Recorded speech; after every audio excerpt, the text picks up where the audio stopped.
Hi everybody, thanks for watching. So welcome to another episode of Quick Tips for your Mavic Pro.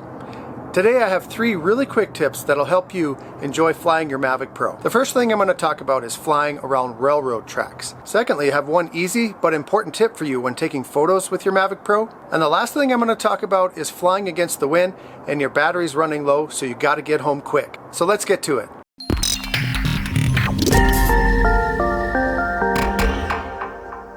So for those of you who don't know what my quick tips episodes are, what I try to do with these videos is provide you guys with just some brief descriptions and tutorials on things that I've learned while flying my Mavic Pro, and hopefully they can provide you with the information that'll help you enjoy flying yours. And I try to do them in a quick and concise manner. So the first thing that I'm going to talk about today is flying over railroad tracks. Now, the town that I live in was actually founded by the railroad back in 1886.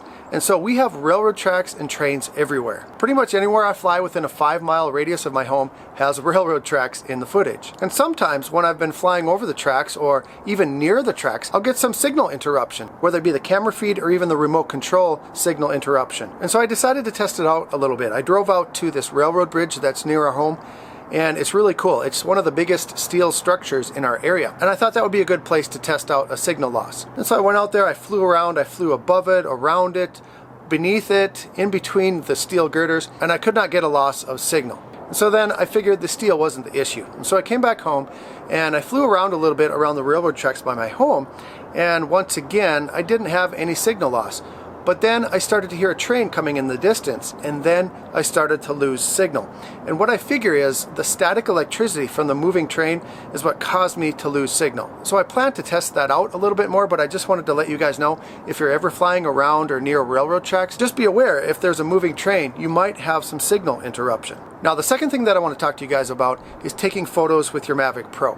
You know, we all know that it can take amazing video, 4K footage, and it's really good for that small camera. You know, it's not like the Phantom 4 Pro, but it still takes some pretty cool video. And I think the photo capabilities of the Mavic Pro kind of get forgotten about, or they don't get used as much as they should. But one thing that I've learned is when you're taking photos with your Mavic Pro, be sure to have your file format set to JPEG and RAW. Now, the reason for that is when you have it set on just JPEG, your camera is actually kind of guessing what the best settings are for the final product. But when you capture it in RAW, that gives you all of the information that's necessary to edit that in post-production, so you have the final say in what your final photo will look like. It's not so important when you're sharing on social media or email or sharing with your friends like that, but if you want to print a really nice picture to put on your wall, you're going to have that RAW file so you can get the highest quality photo that you can. So just be sure before you take any photos to set it to JPEG and RAW. Now, editing in RAW is a whole nother video, and if you don't have the capability yet or the knowledge on how to do that,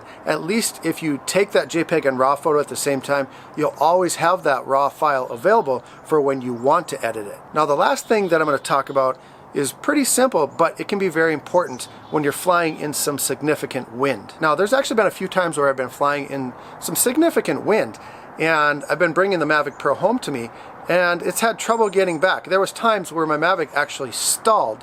And so what I did is I kind of zigzagged to get back home. It still took a while, but at least I did get it back home. But then I was reading on MavicPilots.com that a lot of people recommend you turn off your obstacle avoidance if you have to get back home quickly and you're flying against the wind. And so what I want to do is I want to test that out right now. It's really not that windy out. It's maybe a 10-mile-per-hour wind here on the ground, but it might be a little bit more significant up at about 200 feet. And so I'm going to put the Mavic Pro up, I'm going to fly with the wind, and then I'm going to bring it back home and see what a difference makes if you turn off the obstacle avoidance. So let's check it out. Alright, so I'm just going to go ahead and fly with the wind right now. And as you can see, it's going about 20.5 miles per hour.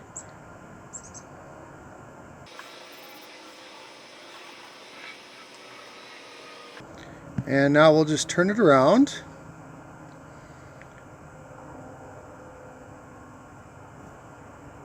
And we're going to go directly against the wind.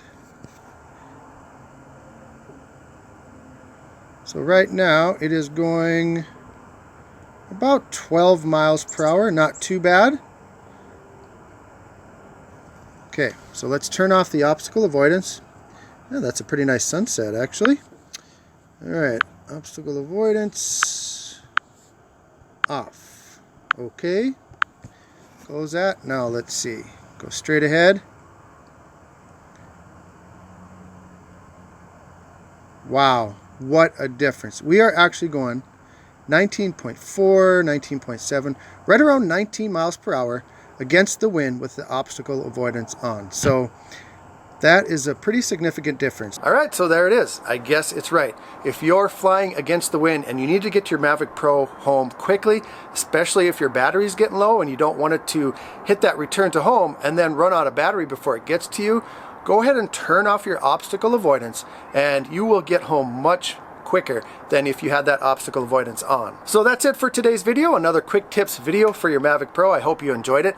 I hope you got something of value out of it. And if you did, please consider clicking on that thumbs up, that like button, or comment below if you have any questions about any of the testing that I did or anything at all. I'll get back to you within 24 hours. And finally, if you're not a subscriber to this channel, you're just watching my video and checking out my channel for the first time, please consider clicking on that subscribe button and joining this fun interactive community. We would love to have you.